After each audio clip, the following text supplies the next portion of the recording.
All right, I'm back. Yeah, it's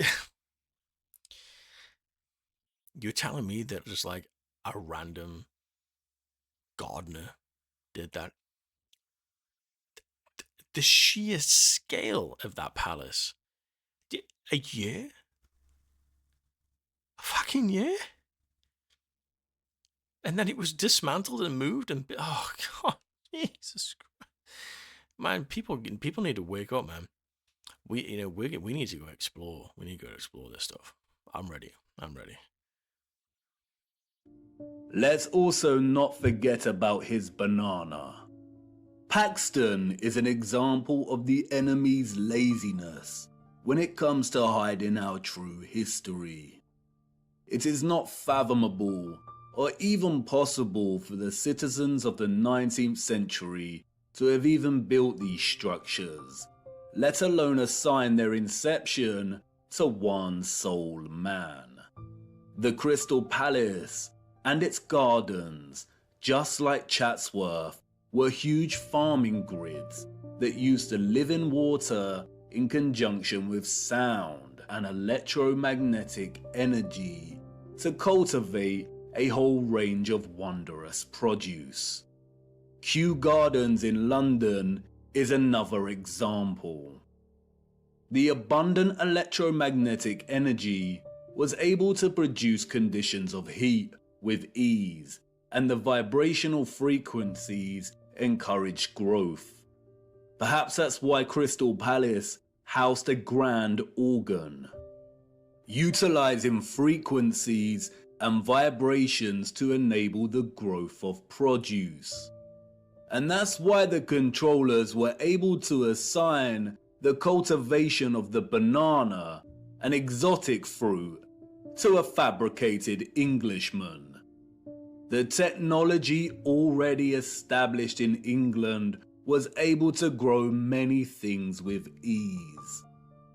Among other impressive horticultural achievements attributed to Paxton's genius were the perfect pineapples, another tropical fruit he grew at Chatsworth.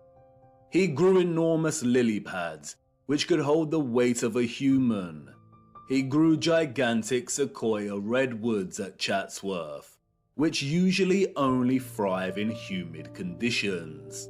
He grew them with ease, and many of these redwoods remain today, a spectacular sight to behold.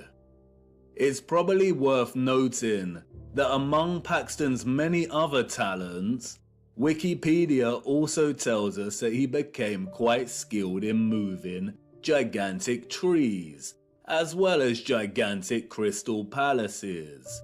The largest of these trees weighing 7,000 kilograms. How? With horse and cart? Why are humans so gullible? They destroyed the beautiful and impossible Chatsworth Conservatory in 1920. As the Duke's son said in a letter to his father, they blew off well over 200 pounds of explosives to tear it down, so it must have been well built. The structures of the old world were built to stand for centuries. What a great shame. The lies surrounding the Peak District do not end with Paxton. The entire national park was one gigantic interconnected electromagnetic water system. Now, on this, before the birth of my first son, we went there. Me and my wife went there to this location, to this dam. I have pictures. I think I have pictures on my Instagram. I think of the structure, and I didn't know it at the time. Obviously, didn't know it at the time. Let me see if I got any pictures of it here. But it is phenomenal, absolutely phenomenal. Yes, there it is. So I know that that doesn't do it justice. That's another picture of it in the distance. I really don't know if I had any more close-up ones. I'm convinced I did. Right, so yeah, there's a small. Okay, so this is one where I was really down, like at base level with it, and there's another one.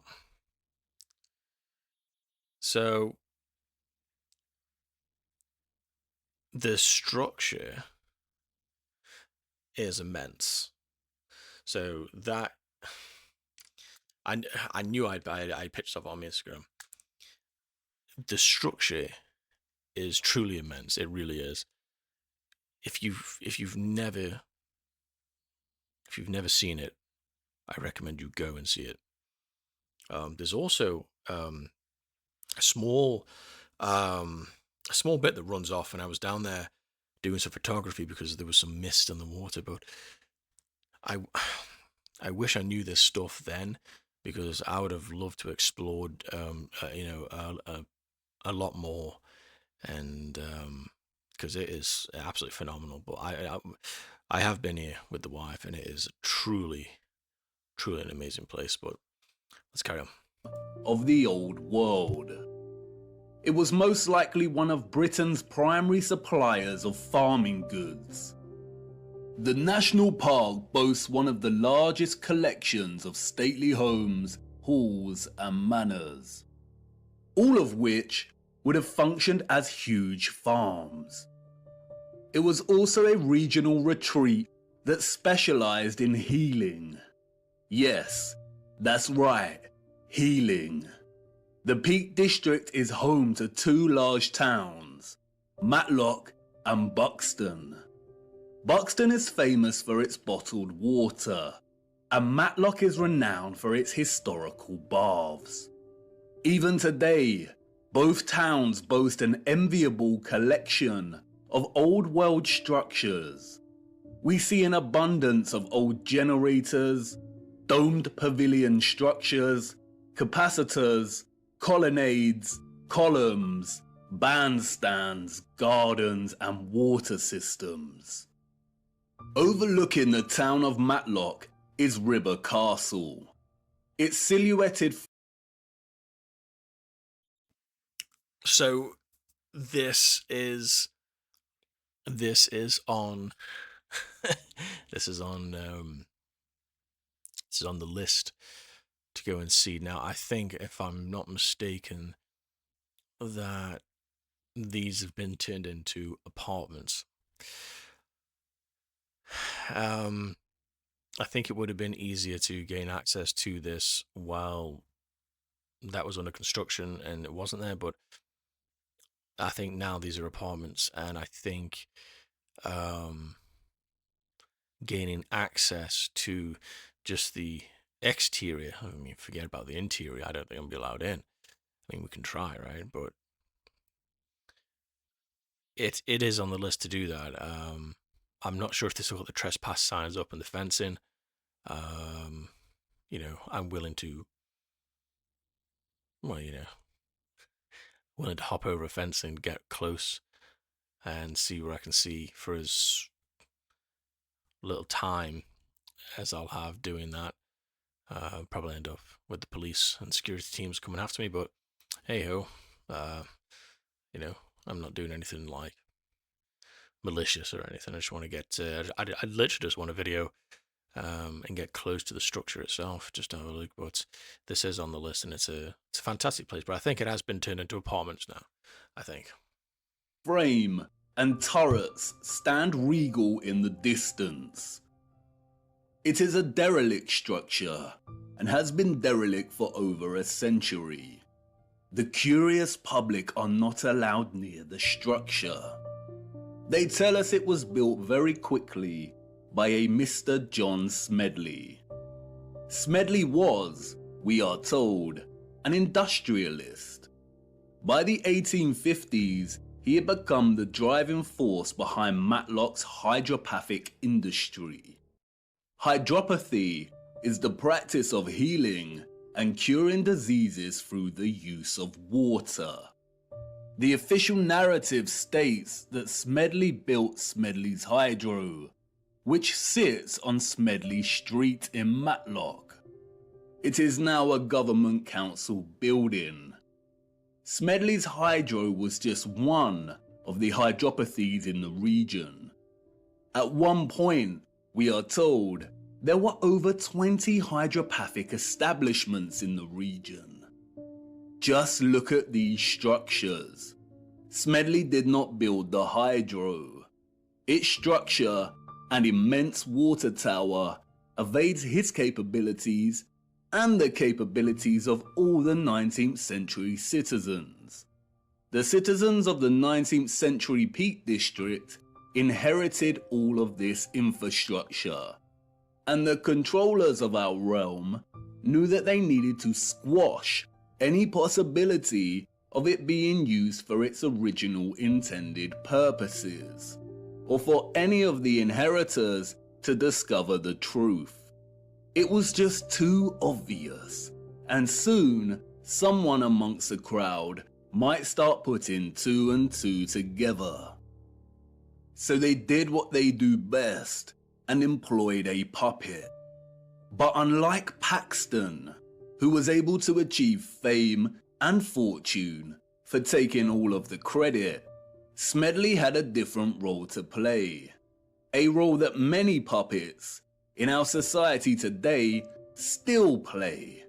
His mission was to carefully control the introduction of hydropathy, only for it to be declared primitive or fraudulent, and then subsequently buried and eradicated as a serious practice. His story is a very similar story to another enemy puppet that has gained a lot more attention over the years. I too once fell for the lies surrounding this man's story. The hydropathies were able to accommodate hundreds of patients, and they were tremendously successful in curing a whole host of diseases and issues, ranging from inflammation and bilious attacks to paralysis, rheumatism, and fevers. This was conducted through an array of different bathing techniques, applying dripping sheets as bandages, and fusing electricity, sound waves, and water. There were, as one newspaper reported, electric bells throughout the buildings. No doubt the actual potential of hydropathy was never fully expressed in Smedley's array of hydros, but they nonetheless helped people tremendously. And they were a huge success, so the controllers temporarily profited financially. The hydros healed and increased the well-being of people through water and its fusion with sound, vibration, frequency, and electricity. Look at the electric treatment menu from one of the old brochures. Options for high-powered parabolic reflector, electric ionization, and high-frequency treatment. Smedley also demonstrated the ability of etherized water to heat entire rooms in a profound way. The fernery at the Hydro had a water heating system built into its walls and always maintained a constant temperature of 65 degrees, even when the room was filled with a crowd of 350 or so visitors. The temperature never deviated. How was this kind of technology available in the 19th century, and yet today we do not have access to this kind of sophisticated heating? Historians and journalists of the time would deliberately smear Smedley, casting hydropathy as pseudoscience, comparable with homeopathy. Smedley had many battles with the burgeoning medical industry, and after his death, the hydros were purchased and the structural alterations began.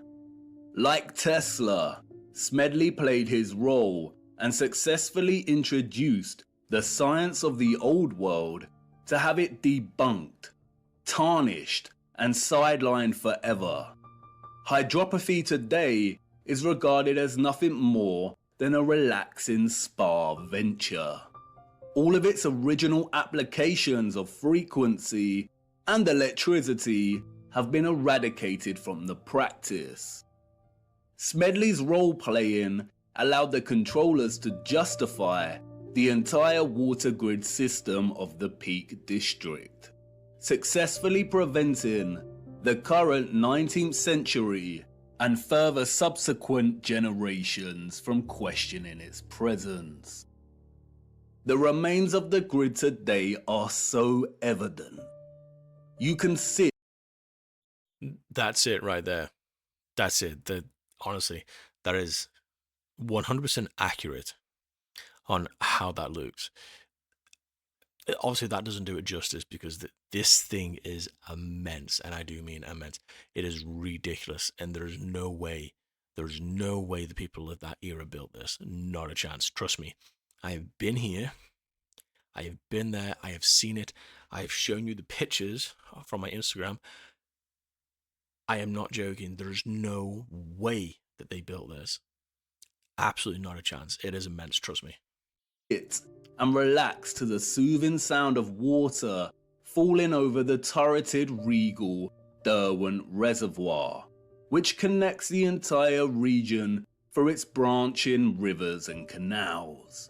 You can stroll around shopping inside of old power stations and at old pumping stations.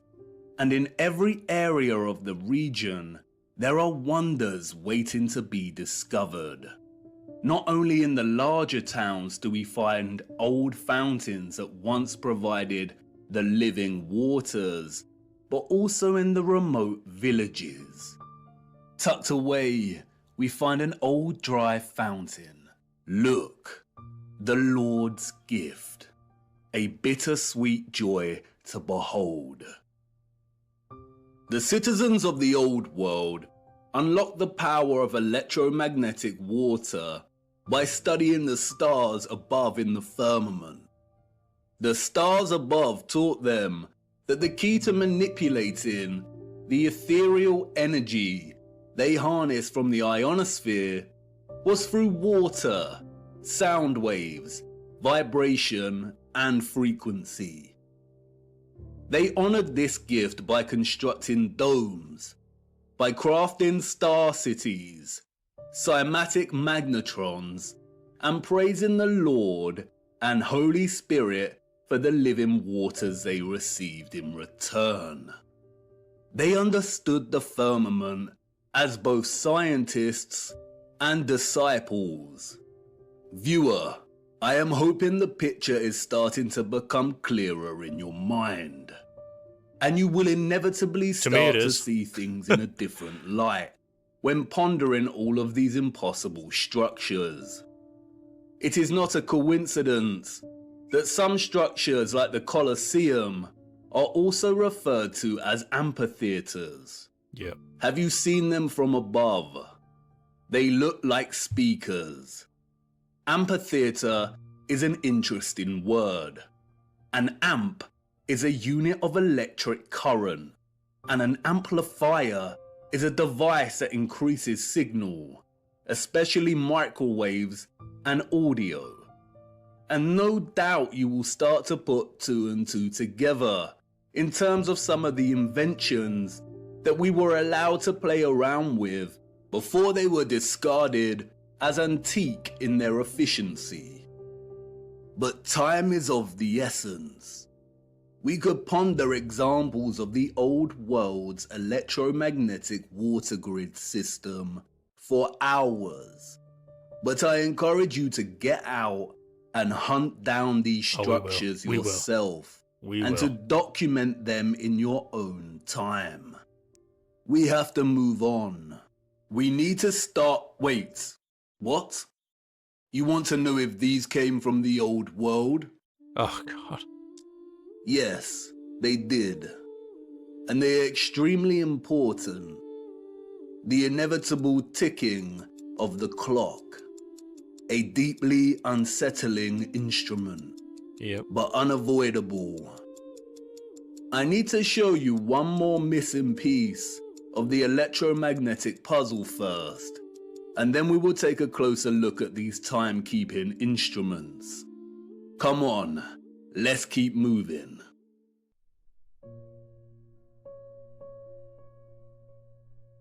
A missing piece of the puzzle. That's brass. When observing the old world structures today, there is a great sense of absence and alteration. Structures have evidently been altered and changed drastically over the last 200 or so years. And when journeying across our realm and studying these structures, a tremendous sense of absence persists. Something is missing. The concept of ethereal harvesting through these wondrous antennas is not enough. It is not concrete enough to complete the picture. Something else was once present that made the entire technological grid possible. This, of course, is the key technological component of these structures, the engine, and the central mechanisms that made them function in the first place. The engines were, of course, not tokamaks. A tokamak is a crude and base instrument. It is a design of the new world. It does not belong in the old world. It would have had no place in their structures. Their sophistication and finesse would not have relied on such ugliness, on such primitiveness. What is undeniable, however, are the parallels between the tokamak's fundamental octagonal form and the old world's love for the octagon. It is very likely that the octagonal formation is an essential component when generating a toroidal vortex. We see the octagon everywhere in the old world. Octagonal geometry underpins many of the structure's fundamental formations. And the peculiar octagonal structures everywhere are not by mistake. They are what they seem, empty shells that once housed something else. This sense of emptiness is everywhere and remains unexplained. So many towers and domes rise to smaller, hollow domed cupolas. Why are they hollow? Why would an earlier civilization waste so much time and energy constructing such a seemingly superfluous and useless structure? But they didn't, did they? A lot of these empty areas are always directly below the antennas. And although not all of these crucial empty structures are octagonal, most are, and they are always situated in key areas, like under central antennas, beneath domed resonators,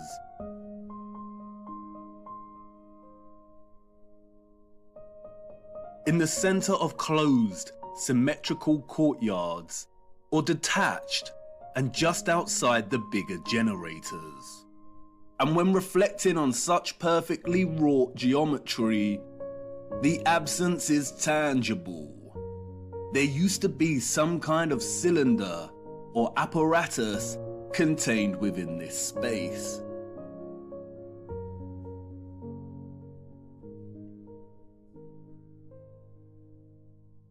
Furthermore, we also find various historical relics that closely resemble the old world structural style. In these relics we see that empty cylinders or vessels are an integral part of the object. Could these be miniature functional objects that mirror the form of the larger empty spaces we see in the old world structures? Perhaps a kind of micro household object that enabled access to the wider power grid's energy production? Did the larger structures themselves contain similar cylinders within? In many old photographs, the cupolas and octagonal spaces are already emptied.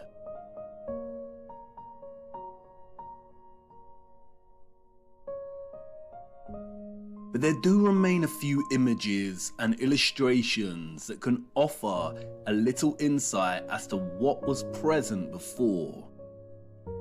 In some we see a type of cylinder, and in others we see some kind of orb or container.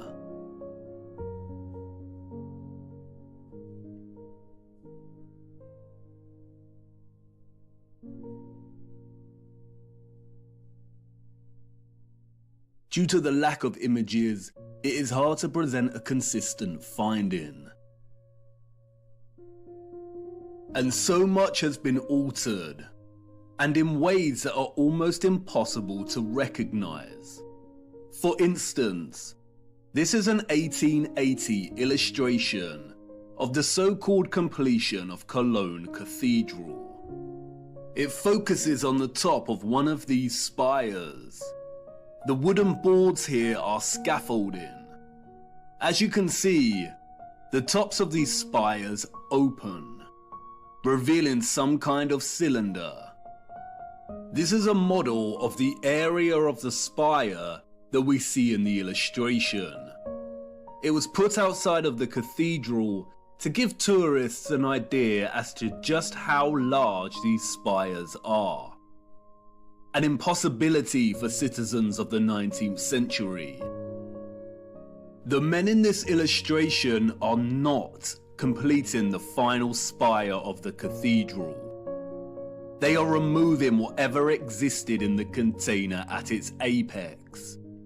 And it begs the question as to how many other aspects and features of these structures open in similar ways. And why do they open? What did they contain? Interestingly, it is the esoteric and occult that provide some clues. Alchemy was an arcane natural philosophy or proto-scientific tradition. Its central focus was chrysopia, or the transmutation of base metals into noble metals. From its inception in ancient Egyptian, Greek, Indian, and Middle Eastern culture, the field of alchemy, we are told, was obsessed with turning base metals into gold, and a maniacal obsession with creating the elixir of life to achieve immortality. We have all heard of the medieval Nicholas Flamel and the Philosopher's Stone. It is a field of inquiry steeped in a rich fabric of occultism, Kabbalah mysticism, and magic. It wasn't until the mid-18th century that alchemy was divorced from its occultism and transformed into the burgeoning field of chemistry. But there was a small occult revival during the 19th century that continued into the 20th century. In 1922, a mysterious text was written by an equally mysterious figure. The Mystery of the Cathedrals by Falconelli, a French alchemist, we are told. To this day, the identity of Falconelli is still debated. No one knows who he truly was. And like many mysterious figures in the history books, his name appears to be an anagrammatic play on words. Falcon is a reference to Vulcan, the Roman god of fire, and Eli, a reference to El, the Canaanite word for God. It is evidently a work of one or more Freemasons, but nonetheless, its alchemical reading of the wondrous and magnificent structures we call cathedrals is potently original and offers many insights and half-truths. And it's in Falconelli's reading of the statue of Offerus that was taken from Notre Dame Cathedral and destroyed that he begins to offer the reader some truths. As the legend goes, Offerus was a strong giant, but with a dull mind. His intentions were always good. He wanted to serve the most powerful king on earth. He was sent to the court of a mighty king to serve him. One day, the king, hearing a singer say the devil's name, made a sign of the cross with terror. "Why do you make that sign?" Offerus asked. "Because I fear the devil," the king replied. "If you fear him, you are not as powerful as him," Offerus reasoned. "I want to serve the devil."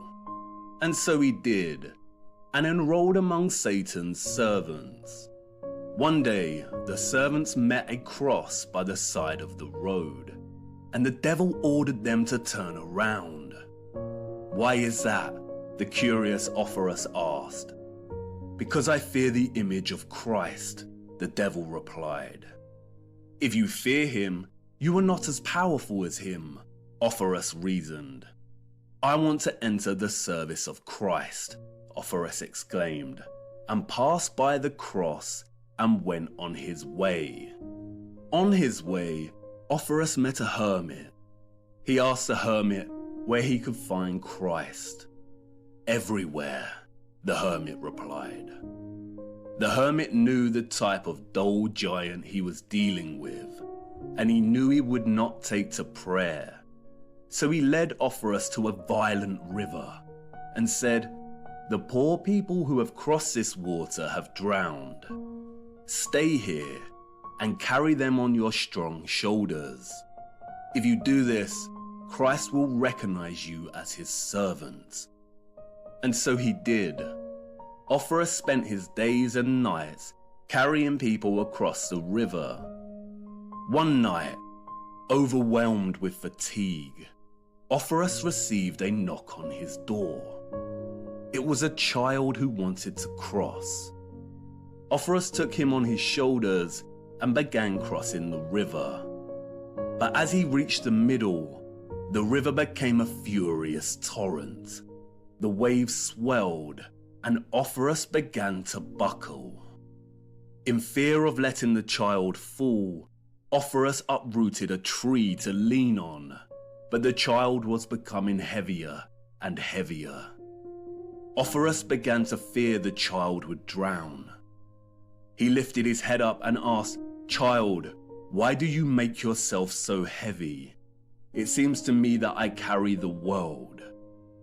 The child replied, "Not only do you carry the world, you carry the one that made the world. I am Christ. As a reward, I baptize you in the name of the Father, in my own name, and in the name of the Holy Spirit. From now on, you will be called Christopher." Christopher walked the earth for the rest of his days to teach the word of Christ. Christopher, the one who bears Christ for the masses. In his focus on Offerus, however, Falconelli reveals a certain key to unlock another layer of meaning in the legend's symbolic expression. In his enigmatic manner, Falconelli writes, "Christopher stands for Chrysope, who carries the gold. From then on, we better understand the great importance of the symbol, so eloquent, of St. Christopher. It is the hieroglyph of solar sulfur, Jesus, or the nascent gold, raised on mercurial waves and then carried by the clean energy of this mercury to the degree of power possessed by the elixir. Cryptic indeed, almost impenetrable prose. But let's look at this passage a little closer. Falconelli is stating that in the symbolic legend, Jesus or Christ is the nascent gold. Nascent means coming into being. The word's etymological roots stem from the concept of beginning or birth. Nascent gold here, or the solar sulfur, is not just gold, it is gold growing into its full potential. Wow. It's coming up to like 3 o'clock in the morning, so I need to get some kip. I try to get the content in as much as I can when I can. This has taken quite a while, but we are vastly approaching this video's end, which I wish I could have done this in like one take, but I gotta sleep sometime. And I'll pick this up again tomorrow. Possibly we could be going. We could be going to Wales and do a bit of fishing. Take my son do a bit of fishing. Hope we catch some last of the mackerel, I think. But yeah, so I will catch you all again. If you've made it this far, thanks very much. This is absolutely fascinating, and like I said, I will upload the actual video without me in the corner, so you can watch this uninterrupted and without looking at my ugly mug. So yeah, I will catch you all tomorrow, and thanks for joining. And we're at 3:42:28. We're almost there. We're getting there. All right. Have a good night.